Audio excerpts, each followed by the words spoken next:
Sekarang datang gila, dia nak dah kembali pula menghalalkan PAS yang dulu dia kata sesat dan sebagainya. Jadi hari ini kita nak beritahu bahawa keputusan tadi, kita akan buat sesuatu untuk Datuk Seri Najib ni. Antaranya yang pertama sekali, tuan-tuan, kita tak boleh tekan-tekan baginda tuanku ni, saudara, kerana pengampunan diraja ni ialah mercy, ialah budi bicara, ihsan baginda tuanku. Jadi apa yang UMNO nak buat selepas ni, UMNO akan kumpul tanda tangan orang yang simpati dengan Datuk Seri Najib ini. Kita akan kumpul tanda tangan ini untuk menghantar warkah rayuan. Bukan memorandum, kita bukan nak hantar memorandum, kita bukan nak hantar petition dan sebagainya. Yang UMNO nak usahakan ini, kita nak menghantar warkah rayuan, merayu kepada baginda tuanku Yang di-Pertuan Agong yang ke-17 supaya dapat mempertimbangkan pengampunan diraja, kalau boleh pengampunan penuh ke atas Datuk Seri Najib Tun Razak. Ada orang tanya saya, baru je buat petition pengampunan, baru didengar, boleh ke buat lagi sekali? Kalau ikut peraturan penjara memang tak boleh, tuan-tuan. Kalau nak ikut peraturan penjara memang tak boleh. Petition yang pertama pun tak cukup syarat lagi. Tapi Datuk Seri Anwar membantu, Presiden Parti Datuk Seri Azalina membantu, berusaha ke arah untuk memastikan petition itu didengari. Sama jugalah kali kedua ni, Datuk Seri Anwar juga yang akan membantu. Kalau tidak, tak akan jaya, tuan-tuan. Nak masuk petition pun dia ada grace period dia.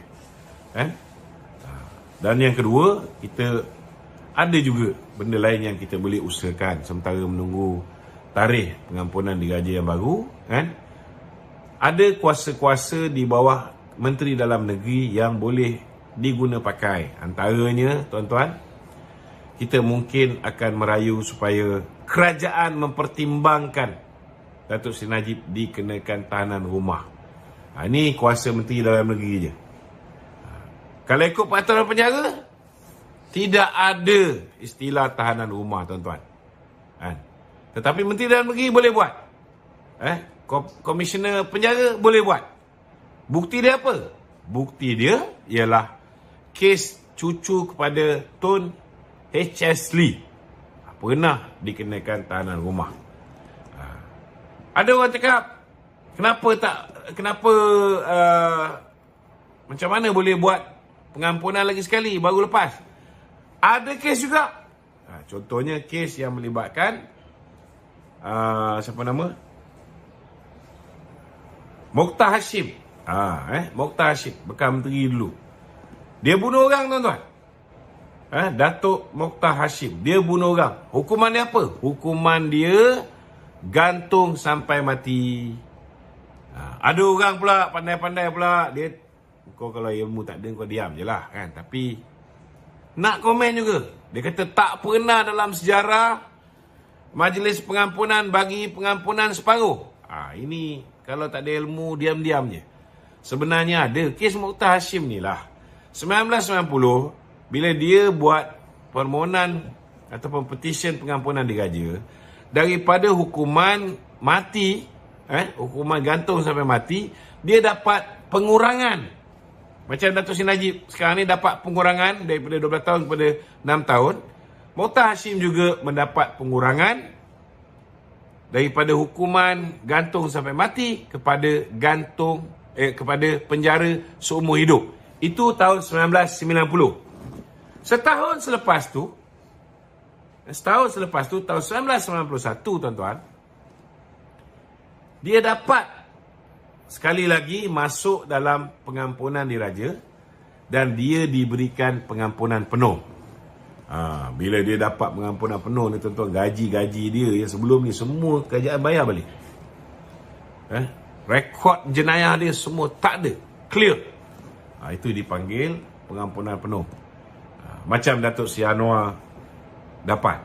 Ada orang pula hari ni, kan, tuan-tuan tahulah Malaun-Walaun ni, saudara, tak ada benda dia nak buat, kan? Dia pertikaikan, dia keluarkan surat yang Datuk Seri Anwar dapat dengan surat daripada yang Datuk Seri Najib dapat. Dia kata sebenarnya keputusan Datuk Seri Najib ni telah diubah suai. Tuan-tuan, pakai otak lah.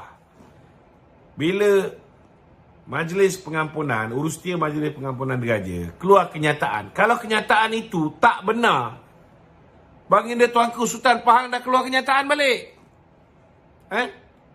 Macam contohnya Taqiyuddin, bila time nak daruratkan negara, dia minta izin dengan Baginda Yang di-Pertuan Agong. Bila time dia nak tamatkan darurat, tak minta izin. Apa Baginda Tuanku? Baginda Tuanku tegur. Baginda Tuanku nyatakan kekesalan kerana bila nak tamatkan darurat, tak minta izin daripada, tak minta restu daripada Baginda Tuanku. Ini kena faham, tuan-tuan. Jadi sebenarnya saudara, kes yang melibatkan Datuk Seri Anwar Ibrahim dengan kes yang melibatkan Datuk Seri Najib tak sama. Kes Datuk Seri Anwar, Baginda Tuanku Sultan Muhammad Kelima menitahkan supaya Datuk Seri Anwar dibebaskan. Benda tu memang laju, tuan-tuan. Sebab apa laju? Sebab Baginda Sultan Muhammad Kelima tak nak, tuan-tuan, Anwar Ibrahim menjadi Perdana Menteri. Malah Baginda telah memanggil Datin Sri Wan Azizah untuk Datin Sri Wan Azizah angkat sumpah menjadi Perdana Menteri. Tapi Kak Wan ni baik sangat, tuan-tuan. Dia bagi kat orang tua puaka Mahathir Mohamad ni jadi Perdana Menteri.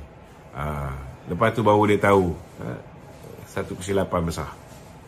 Dalam kes Datuk Seri Najib, Lembaga Pengampunan, tuan-tuan, bersidang bukan sekali, 8 hari bulan sekali, dan akhir sekali barulah 29 hari bulan 1 dia buat keputusan.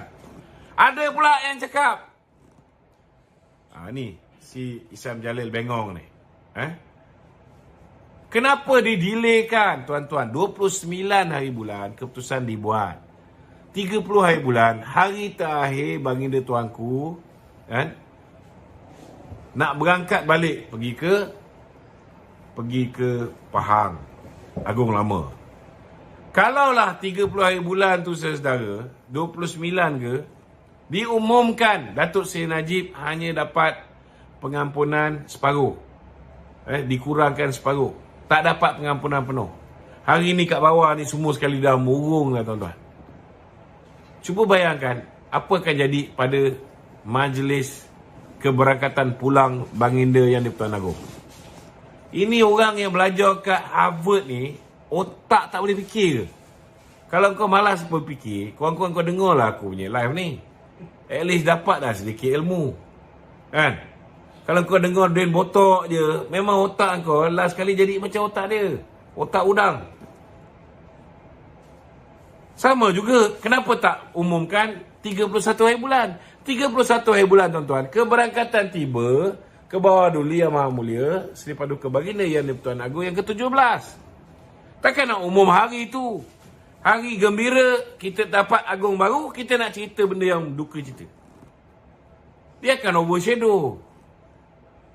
So, kalau dah belajar tinggi, kalau tak boleh berfikir benda-benda simple macam ni, saya tak tahulah apa jadi dengan...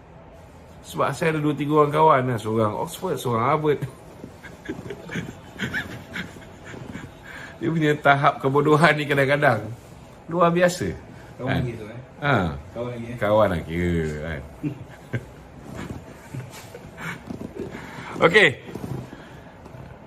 Okey, ada lagi soalan? Okey, kita tengok soalan tu Ya, nanti dulu. Dia ada banyak lah. Okey. Kemudian saya nak sedikit betulkan lah, ada kesilapan sedikit yang dibuat dalam kenyataan yang dibuat oleh bekas KP Immigration ni lah. Saya yakin Datuk Seri Khairul punya kenyataan ni yang urus dia punya kenyataan.